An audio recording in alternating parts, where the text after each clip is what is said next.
নমস্কার বন্ধু বান্ধবীরা, আমাদের ডিলিশিয়াস रेसिपी कॉर्नरे सबाइके जानाई सुस्वागतम।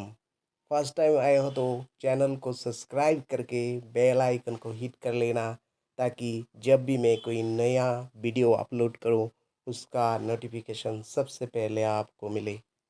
যাই হোক, ইতিমধ্যে আমরা জেনে গিয়েছি যে আজকে আমরা বানাবো ফিশ কারি, অর্থাৎ বড় মাছের ঝোল।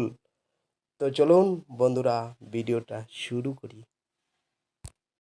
হ্যাঁ, তো মাছের তরকারি বানানোর জন্য যেই সামগ্রীগুলির দরকার সেগুলি আমরা এখন একটা একটা করে কালেক্ট করে নিচ্ছি। এই যে আমরা এখানে আলু রেখেছি, আলু লাগবে, টমেটো লাগবে। এগুলিকে এখন আমরা কেটে নেব। চাকুটা কোথায়? চাকুটা অনেক লেত্রা হয়ে আছে, আমি একটু পরিষ্কার করে নিচ্ছি চাকুটা।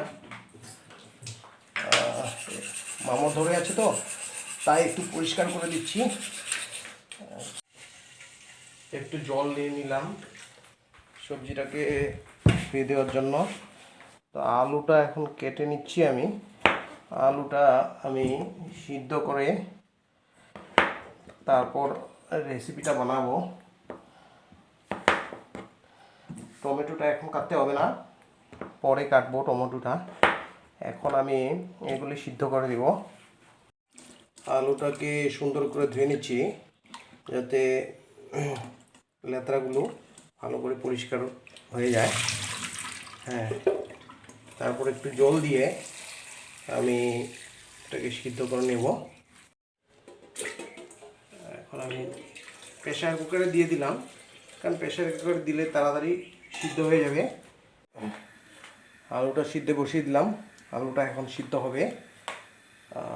আলুটা সিদ্ধ হয়ে গেলে পরে আমি এটাকে ছুলে নিতে হবে। এই আমাদের আলু সিদ্ধ হয়ে গেছে, এখন সিটি মারছে। তো এটা আমি এখন বন্ধ করে দেবো। এখন আমার যা যা মশলা লাগবে আমি নিয়ে নিচ্ছি। একটু পেঁয়াজ কেটে নিচ্ছি, এখানে আপনার স্বাদ মতো লঙ্কা দিয়ে দিবেন। এগুলি আগে ভালো করে ধুয়ে নিয়েছি আমি।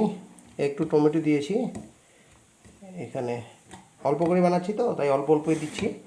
আর এখানে অল্প জিরা গুঁড়ো দিয়ে দিব, বেশি দিতে হবে না, আমি অল্প করে বানাচ্ছি তাই অল্পই দিব, 1 চামচের মতো, বাস হয়ে যাবে। আপনি আপনার স্বাদ মতো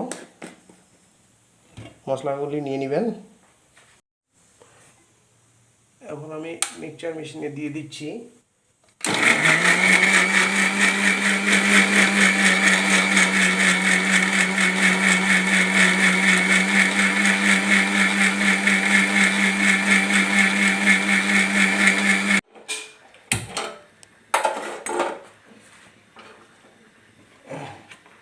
এখন আমি এখানে একটু তেল দিব আমার প্রয়োজন মতো, আপনারা চাইলে একটু কম বেশি দিতে পারেন। আমি অল্প করে বানাচ্ছি তো তাই অল্প তেলই দিব। তো আলুগুলি আমার সিদ্ধ হয়ে গেছে। এখন আলুগুলি আমি একটু বড় বড় রয়েছে, এগুলি আমি সুন্দর করে পিচ করে নেব। বেশি বড় হলেও ভালো লাগবে না, তাই একটু ছোট ছোট করে নিচ্ছি। এই আলুটা সিদ্ধ করেছিলাম যে, হ্যাঁ হয়ে গেছে। এবার দেখছি তেলটা গরম হয়ে গেল কি।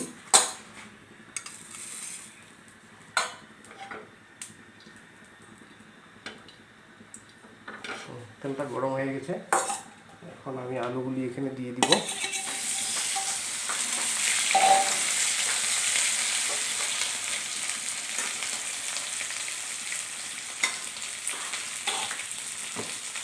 এখানে আমি অল্প করে বানাচ্ছি তাই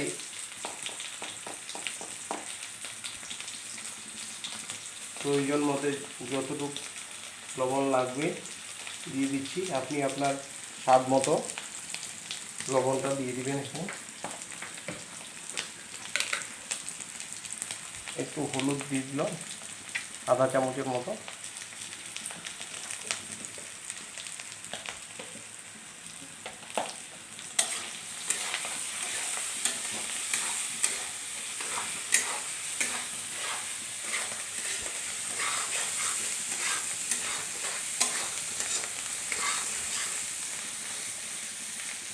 একটু ফ্রাই করব।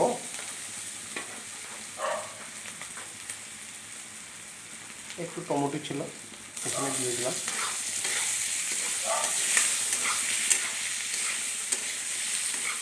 সুন্দর করে ফ্রাই করব।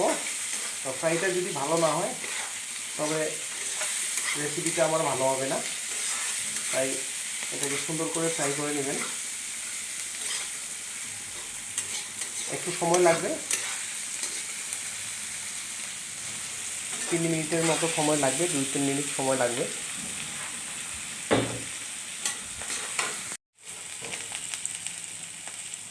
এই আমার আলুটা আমার ফ্রাই হয়ে গেছে, এই দেখুন লাল লাল হয়ে গেছে।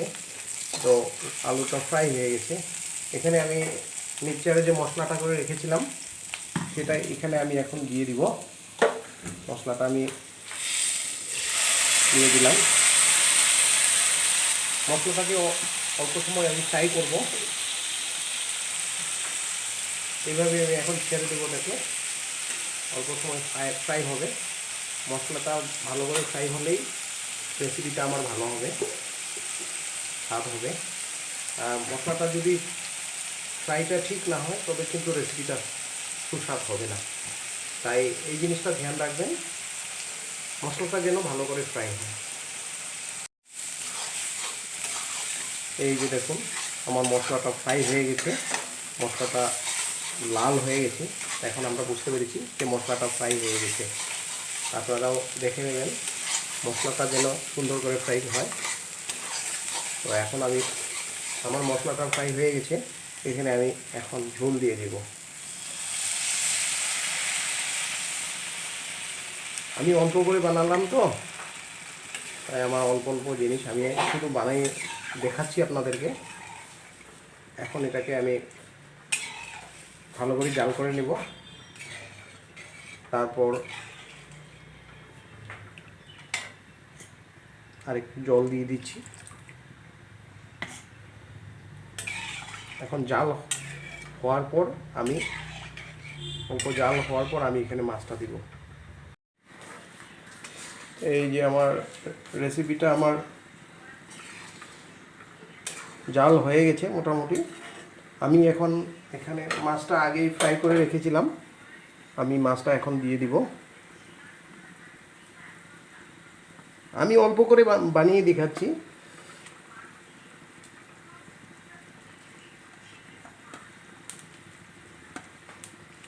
এখন একটু জাল হবে তরকারিটা।